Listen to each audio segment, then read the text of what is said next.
ये खबर आपको और हमको उलझन में डाल सकती है। बढ़ती आबादी से बढ़ती मुश्किलों के बारे में हम सब जानते हैं।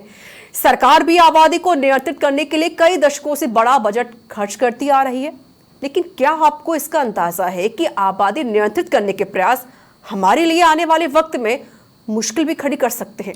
देखिए हमारी खास रिपोर्ट। बूढ़ी होती आबादी के संकेत। 2011 में भारत की 60 वर्ष और उससे ऊपर की जनसंख्या लगभग 8.6% थी। अनुमान है कि 2050 तक ये बढ़कर 19 से 20% तक पहुंच जाएगी। इसका मतलब हर 5 में से एक व्यक्ति सीनियर सिटीजन होगा।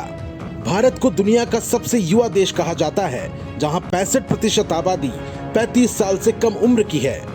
लेकिन अब हालात बदल रहे हैं। 2011 में देश की 8.6% आबादी 60 साल से ऊपर थी।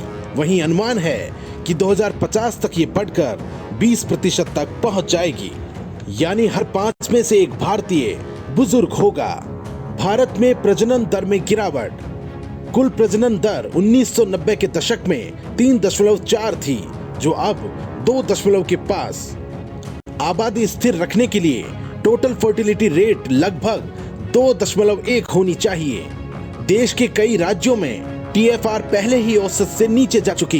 भारत की प्रजनन दर TFR भी लगातार गिर रही है। 1990 में ये 3.4 थी, अब ये गिरकर 2 तक पहुंच गई है, यानी रिप्लेसमेंट लेवल से भी नीचे।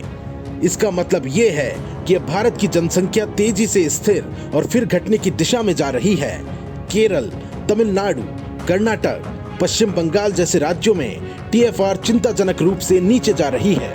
अगर अभी से तैयारियां नहीं की गई तो भारत को वृद्ध जनसंख्या की वजह से आर्थिक और सामाजिक चुनौतियों का सामना करना पड़ेगा।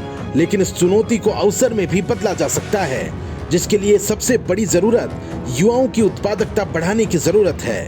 इतनी बड़ी युवा शक्ति की प्रोडक्टिविटी को अगर बेहतर तरीके से इस्तेमाल कर लिया जाए तो बुजुर्गों के बढ़ते अनुपात से मुश्किल खड़ी नहीं होगी।